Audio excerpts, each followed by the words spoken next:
Rise, reform, and rebuild. Ladies and gentlemen, welcome. Today is day number 119. Tomorrow we close. Is it 4 months? Yeah, it's 4 months. We are closing 4 months tomorrow. We start month number 5. Can you believe it? So this is Naftaly Rantho, and I'm so grateful that you took your time to watch this Bible study or to listen on Spotify or in our WhatsApp group. It is really an honor to me that you do this, and may the Lord bless you and make you to grow and expand, and may He inspire you, may He influence you, and may He impact you through this Bible study of today. So, ladies and gentlemen, let's dive in. Today we are concluding the book of Second Kings, and we are going to have a great time together. So, if you are new, remember you need to check the previous episode. We started this in January 17th. 2025. So if you are watching on a replay, it doesn't matter. You still need to put the same application we are recommending for you to see the best results ever in your life. In a year from now, you should be living a life that is not, you never even thought about it. So Josiah tore down idols, Babylon tore down a nation, and your choice determines which side of history you will live on.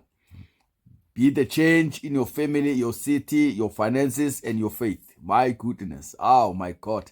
So this is the quick summary and the short title that we have today of saying, Rise, Reform, and Rebuild. So the long chapter we have, or the long title of our message is The Power of Obedience, the Pain of Rebellion. So that is what we're going to talk about on 2 Kings 23 up to 25. So let's check the summaries so that we don't run out of time. So 2 Kings chapter 23, Josiah's reforms and tragic end. That is the message of the topic, or of the chapter. Revival of the nation. Verse 1 to 20. King Josiah gathers all the people and reads the book of the covenant. He makes a public commitment to follow the Lord and leads a nation-wide reform. And he destroys the altars of Baal, removes idols, expels pagan priests, and cleanses the land spiritually. Celebrate Passover, and a symbol of restoration and a spiritual renewal for the people. And he did very good, actually. If you check, all the kings before him and after, they never did what he did. He was exceptional. So God still declares judgment, even though he did well. Verse 21 to 27. Despite Josiah's genuine effort, God's judgment remains due to Manasseh's previous wickedness. The spiritual damage caused by before Josiah's reign had a long-term consequences. So make sure that you don't leave problems for the next generations. Now, Josiah's death, verse 28 to 30, he was killed in battle by Pharaoh Necho of Egypt, despite being a righteous king. So the life application lessons we can apply in our lives spiritually. Personal obedience does not always cancel national consequences, but it honors God.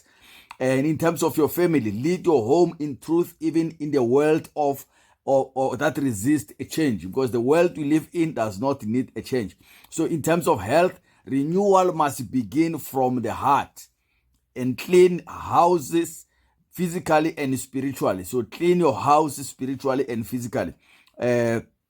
In terms of finance, use resources to promote godliness and not compromise. Okay. So 2 Kings chapter 24, the fall of Judah begins. So Babylon rises, verse 1 to 7.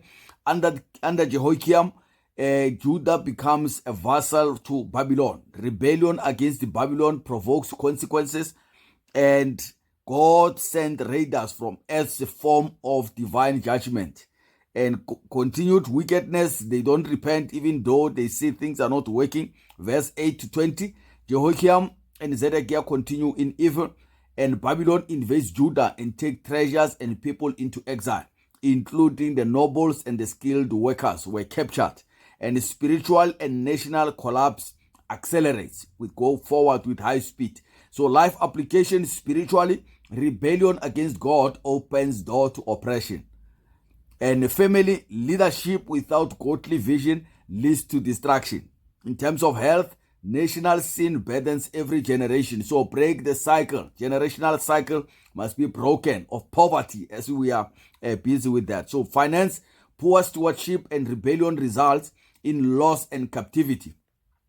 2 Kings chapter 25. Judah destroyed and hope is diminished. So the fall of Jerusalem, verse 1 to 21. After a long siege, Jerusalem is conquered by Nebuchadnezzar, and the temple is burnt down, the walls destroyed, and the people taken into exile. The monarch and as Zedekiah is captured and is blinded. So aftermath and a remnant, verse 22 to 30. Gedaliah is appointed as governor but is assassinated. The people flee to Egypt in fear, and Jehoiakim is released in Babylon and is treated kindly, a faith symbol of hope.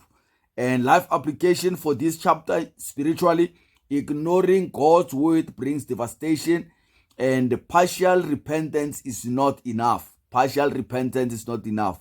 We need full repentance. Family, homes and nation collapse without spiritual foundations. And in terms of health, sin weakens the heart of people spiritually and physically. In terms of finance, exile reminds us that wealth without obedience is unsustainable. You can't sustain wealth without obedience to the word of the Lord. You can't. There's men who rised and they fell. We don't even know where they are today. So you can't sustain wealth without obedience to the Almighty. Now, the key takeaways for you to live a life of purpose or to eradicate the poverty in your family spiritually: Josiah shows us that one person can spark revival even if judgment is near. True revival begins with the word of God and radical obedience. And legacy is not just about living right, it's also about raising the next generation in truth. That is the true legacy we can leave for our families. Now, in terms of family, generational sin can destroy a nation, but one obedient heart can leave a legacy of hope. Prioritize family discipleship. Raise Josiah's, not Joachim's. And your household must be built on God's word or it will not stand. My goodness, if the Lord does not build your house, your work is in vain. You won't do anything. I spoke about this in prison on Saturday. So health, inner purity, and national peace are connected. So sin invites chaos, stress, and distraction. Emotional and mental and societal health requires spiritual integrity and righteous leadership. And cleanse not just your physical space, but your heart and habits. Break your bad habits. They said it takes 21 days to break any habit. You have a bad habit today, you are in addiction, you are using drugs, cigarette, alcohol. You have 21 days to break that. Pornography, you can break that in 21 days. Commit yourself and you will be able to do that. So in terms of finance, Judah's wealth was taken because it was not protected by righteousness. God's blessings must be managed with holiness. Never trade purpose for profit. It leads to bondage, not blessing, if you do that. So, ladies and gentlemen, today I want to pose a challenge to you. As you are watching this or you are listening, will you be Josiah in your generation? Will your home, your finance, your health, and your heart reflect a commitment to revival? Don't just clean the surface, tear down every altar that competes with God in your life. Anything that competes with God inside of you, break it, tear it down. Remember, obedience may not change the past, but it can redeem your future. So you want a better future? You want to live a life of purpose tomorrow?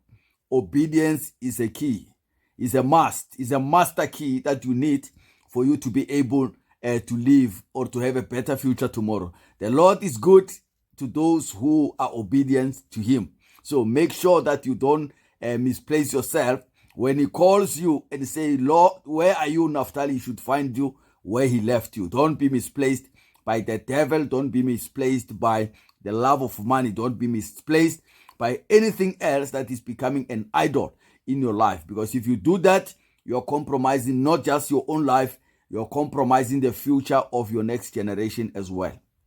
With that being said, may God bless you. Have a great week ahead. Happy Monday.